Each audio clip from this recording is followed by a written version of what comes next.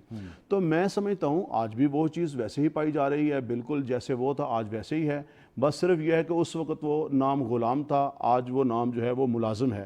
تو حضور نبی کریم صلی اللہ علیہ وسلم نے سب سے جو اہم چیز کی, آج یہ بھی یقیناً ایک بہت بڑا ہمارا المیہ یہ ہے کہ ہر انسان, اگر آج 8 ارب کے قریب انسان ہیں, تو ہر انسان جو ہے وہ اپنی ذہنیت کے مطابق اپنے جو مسائل ہیں ان کا حل چاہتا ہے.